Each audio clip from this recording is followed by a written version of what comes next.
भाईजान का तेवर देखिए। मेरे रिलीजियस अफेयर्स को मैं चलाऊंगा ना, आप कैसे चलाएंगे? अब क्या कल ऐसा वक्त आएगा कि आप आके बोलेंगे नहीं नहीं मोदी जी अब नमाज पढ़ा देंगे, नमाज पढ़ा देंगे, वो बोलेंगे अल्लाह अकबर, खड़े हो जाऊंगा, पीछे खड़े होंगे पूरे आप लोग हैं? तलखी के इस ताप को महसूस कीजिए। हमारा रिलीजन हम करेंगे ना। आप क्या मोदी जी क्या मुसलमानों के इमाम हो जाएंगे, फजीलत शेख हो जाएंगे, वो फतवा देंगे? असदुद्दीन ओवैसी के इस बौखलाहट की वजह हम बताएंगे, लेकिन इस पर हो रहे पलटवार को भी सुन लीजिए। कम से कम ये काफिरोफोबिया की अपनी मानसिकता से बाहर आएं और हिंदू धर्मस्थलों पर कम से कम छीटाकशी करने से उन्हें परहेज करना चाहिए। वार पलटवार की बातें आगे बताएंगे। पहले असदुद्दीन ओवैसी की इस बौखलाहट को समझ लीजिए, जिसकी वजह है टीटीडी बोर्ड के नए अध्यक्ष का वो बयान जिसमें BR नायडू ने कहा कि भगवान वेंकटेश्वर के निवास तिरुमला में काम करने वाले सभी लोग हिंदू होने चाहिए।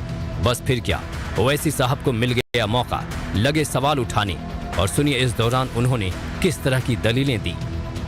अब जब वक्फ बोर्ड की बात आ रही है तो आप उसमें बोल रहे हैं कि नहीं मुसलमान नहीं नॉन मुस्लिम बनेंगे, और सेंट्रल वक्फ काउंसिल में आप बोल रहे हैं कि नहीं मिनिमम 2 नॉन मुस्लिम बनेंगे, और उसमें कम से कम जो है आप बोल रहे हैं कि 2 से बढ़ाकर आप 12 बना देंगे, यानी सेंट्रल वक्फ काउंसिल में नॉन मुस्लिम मेजॉरिटी हो जाएंगे, स्टेट वक्फ बोर्ड में आप नॉन मुस्लिम को बनाएंगे।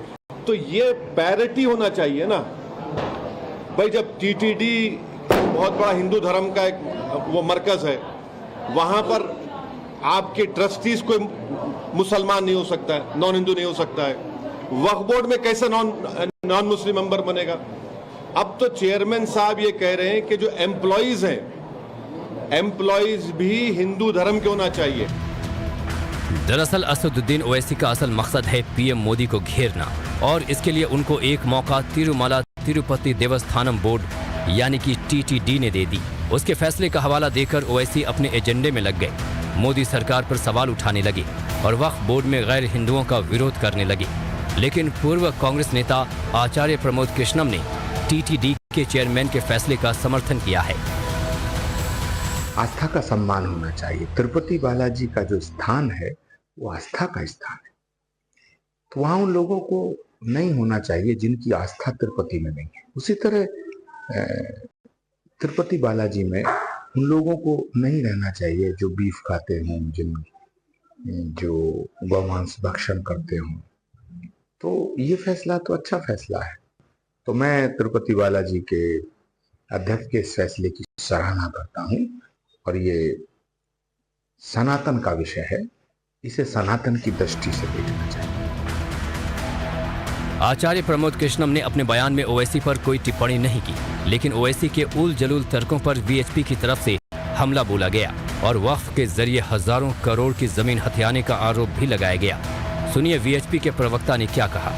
बड़काऊ भाईजान है हैदराबाद का, उसको आजकल नींद नहीं आ रही। बार बार जैसी वक्फ बोर्ड की बात आती है वो तुरंत बिलबिला उठते हैं। उनको लग रहा है कि अब ये संपत्तियां मेरे से छिनने वाली हैं, और यही डर उनको सता रहा है। इसीलिए बार बार वक्फ बोर्ड के नाम पर वो हिंसा पर उतारू हो जाते हैं, और डराने धमकाने पर उतारू हो जाते हैं, और उसको हमारे मंदिरों से जोड़ते हैं। ये कोई पहला मौका नहीं है जब किसी पर वक्फ का गलत इस्तेमाल कर जमीन हथियाने का आरोप लगा है। यूपी सहित कई प्रदेशों में वक्फ की तकरीबन 90% से भी ज्यादा जमीनों की कोई कागजात नहीं है। ऐसे में वक्फ बोर्ड की तुलना तिरुपति देवस्थानम बोर्ड से कोई कर भी कैसे सकता है?